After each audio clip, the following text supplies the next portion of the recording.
Imaginen la escena. Primavera de 1945. Europa es literalmente un montón de ruinas humeantes. La Segunda Guerra Mundial por fin está llegando a su fin y en las calles la gente celebra la caída de la Alemania nazi. Pero ojo, que debajo de toda esa alegría, de todos esos abrazos por la paz, ya se estaba cociendo una tensión heladora entre los que habían ganado la guerra. Una tensión que iba a plantar la semilla de un conflicto totalmente nuevo. Mientras los ciudadanos de a pie celebraban el final de la peor carnicería de la historia, sus líderes ya se estaban mirando de reojo. Y es que, claro, el enemigo común, Hitler, había desaparecido.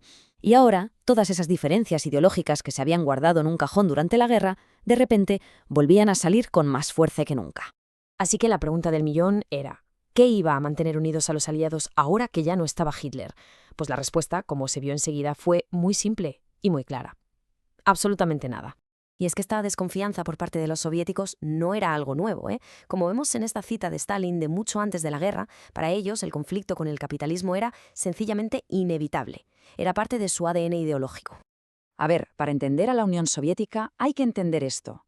Tenían un miedo histórico, casi paranoico, a ser invadidos. Sentían que Occidente era más fuerte, más rico, y eso les generaba una inseguridad tremenda. Todas sus decisiones después de la guerra van a estar marcadas por esa obsesión. Buscar seguridad a cualquier precio. Y claro, toda esta desconfianza no se quedó en el aire, se fue directa a las mesas de negociación. Esas grandes conferencias que se suponía que iban a diseñar un mundo en paz, bueno, pues se convirtieron en el primer campo de batalla de esta nueva era. Aquí los tenemos, en febrero del 45, incluso antes de acabar la guerra, los tres grandes en Yalta. Y es curioso porque mientras planeaban crear las Naciones Unidas para asegurar la paz, tomaron una decisión que fue una bomba de relojería. Acordaron dividir Alemania en zonas de ocupación. Ahí empezó todo. Y es que todo pasó rapidísimo. Fíjense en las fechas. En apenas 5 meses, desde Yalta hasta la siguiente gran conferencia en Potsdam, el mundo dio un vuelco. La rendición de Alemania no unió a los aliados, sino todo lo contrario. Aceleró el choque entre ellos. Y esta tabla lo resume de una forma brutal. Si en Yalta todavía quedaba algo del espíritu de «luchamos juntas», en Potsdam el ambiente era glacial. Para empezar, Roosevelt había muerto. Su sucesor, Truman, no se fiaba ni un pelo de Stalin. Churchill también fue reemplazado a mitad de conferencia. Y para colmo, Truman le suelta a Stalin como que no quiere la cosa, que Estados Unidos tiene la bomba atómica. La desconfianza se disparó por las nubes. A pesar del mal rollo, se tomaron decisiones. Y muy gordas. Básicamente, se decidió desmantelar Alemania por completo, borrarla del mapa como potencia militar y, en la práctica, repartírsela entre los 4 vencedores. Con esto se estaban sentando las bases de una división que iba a durar décadas. Esta división que se había cocinado en los despachos muy pronto se convirtió en una realidad durísima sobre el terreno. Y en 1946 alguien le puso un nombre que pasaría a la historia y que lo definía a la perfección. Las palabras son de Winston Churchill, y con esa frase describió una realidad que ya era innegable.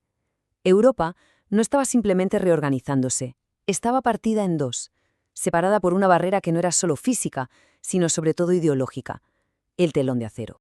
Y así quedó el continente. A un lado del telón, el oeste, democracias capitalistas reconstruyéndose con el dinero de Estados Unidos.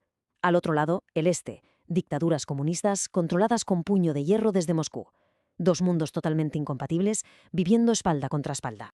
Así que, en realidad, el final de la guerra más grande de la historia fue, paradójicamente, el comienzo de otra. Una guerra no declarada, sin grandes batallas entre las superpotencias, pero que iba a ser igual de peligrosa. Este conflicto no se iba a librar con tanques cruzando fronteras en Europa. No.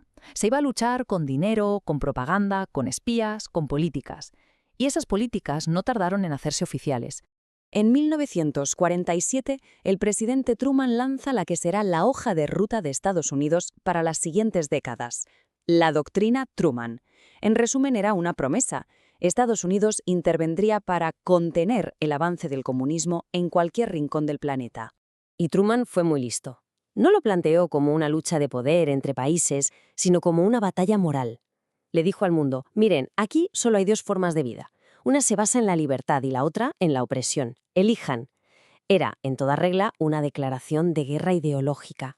Y para ganar esta guerra, Estados Unidos sacó su arma más poderosa, la economía. Puso sobre la mesa una cantidad de dinero que, para la época, era sencillamente astronómica. A todo este programa se le llamó el Plan Marshall. Y la estrategia era brillante. Pensaron, si la gente en Europa Occidental es pobre y pasa hambre, se echará en brazos del comunismo. Así que, la solución, inyectarles dinero para que reconstruyeran sus países y vivieran bien. Una Europa próspera sería el mejor muro de contención. Pero no era solo dar dinero a lo loco. La ayuda estaba muy pensada. Se enfocó en lo básico para volver a poner en marcha la economía. Comida para la gente, combustible para la industria, maquinaria para las fábricas. Se trataba de reactivar el motor de Europa. Estados Unidos ofreció esta ayuda a toda Europa, incluso a los países del este.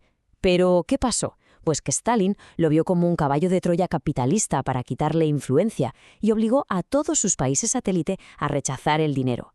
Ese fue el momento en que la división de Europa económica y política se hizo definitiva y total. Y ya está. Las líneas estaban trazadas.